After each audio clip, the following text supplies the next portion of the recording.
Vas-y. Là, du coup, je vais parler du coup des haies. Du coup, on réimplante beaucoup de haies, à peu près tous les 5 rangs. On refait des haies en fait avec des fruitiers, pêchers, pommiers. Du coup, dedans, on fait des petits fruits, groseilles, cassis, myrtilles, des choses comme ça. On remet aussi des fleurs, des aromatiques, la sorte de il y a des arbres un peu plus inutiles, des feuilles, des choses comme ça, de la grenade. Ça permet en fait aussi de faire des zones que tu coupes en fait, des zones assez autonomes aussi en fraîcheur, en eau. Du coup ça fait des zones aussi qui gardent tout ça, il y a un peu plus d'ombre. Du coup tant qu'à faire aussi, planter des choses où on peut s'en servir, des tisanes, des fruits. Quoi. Ça permet aussi de caler le vent. Quoi. Du coup il y a un terrain nu, même si autour il y a de la forêt, on est sur un coteau. Donc on a un vent qui part dans tous les sens. On a la pluie qui va arriver de l'ouest, et après une prédominance qui vient avec du vent sud-est. Et du coup, ça peut être un avantage pas mal pour les maladies, les choses comme ça. Mais après, du coup, ça a tendance à vachement à sécher ton sol vu qu'il est assez argilo-sableux. Et du coup, pas forcément de très hautes ou avec des arbres ou des arbustes avec des ports très vigoureux. C'est juste vraiment pour caler le vent en bas, quoi. Voilà. Ça n'a pas forcément rien de planter des choses qui vont être assez haut. C'est pas le tronc qui va te bloquer le vent. Et du coup, après faire des choses assez denses, des planter assez denses, qui pousse, qui pousse pas, tu laisses prendre la place d'autres ou tu remplaces. Et du coup, ça nous permet aussi de refaire des petites planches en fait, et du coup elles sont un peu plus larges que les planches de plantation. Donc là, il y a tac, planche de culture. Là, il y a des fleurs. Et là, du coup, on a planté des fleurs et j'ai calé aussi des pépins. On a calé du cardon, des artichauts, il y a des griffes d'asperges, il y a quelques aromatiques. Après, on a semé d'autres fleurs à la volée. Et du coup, là, on voit l'année prochaine, il y a des fruitiers qui vont sortir. Donc fait 20-25 mètres de long. Fait 20 mètres. 20 mètres. Voilà.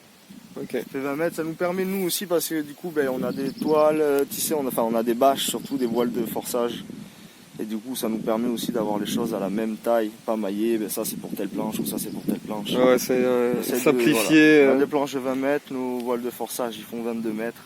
C'est calé, ils vont partout. Si on n'a pas besoin là, on peut les mettre là. Un peu un côté, simplifier les choses comme ça. Quoi. Voilà, et du coup, après, aussi, elles vont nous permettre aussi un peu plus d'harmoniser dans les rondeurs, le design un peu du terrain. Quoi. Parce que moi, j'aime pas forcément les choses trop droites, même quand j'essaie de faire des planches droites, de toute façon, elles sont pas droites. Et du coup, en fait, elles vont venir se rejoindre dans des arrondis, des ronds, faire des petites places aussi. La haie, c'est la meilleure cabane pour les insectes et pour les oiseaux. Quoi. Moi, je suis pas trop faire des trucs et des machins, j'ai pas trop le temps. Du coup, je mise assez sur planter des haies pour que ça fasse des habitats, des choses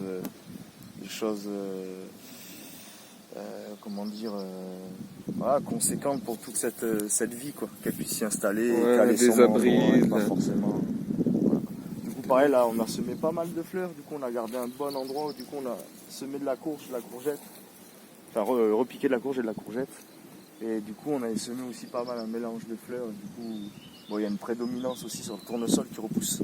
Ouais, naturellement. Il y a 2 ans, là, il y a eu une culture de tournesol il y a 2 ans. Et du coup, on laisse parce que nous, on a l'intention en fait, de faire notre fruit. Ça fait pas mal de bouffe pour mes volailles aussi.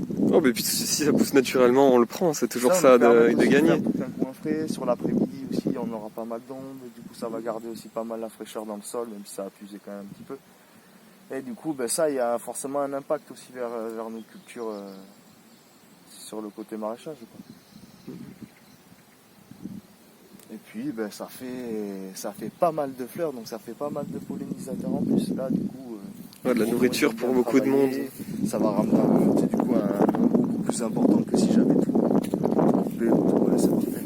Laissez pousser la nourriture. Laissez pousser la nourriture.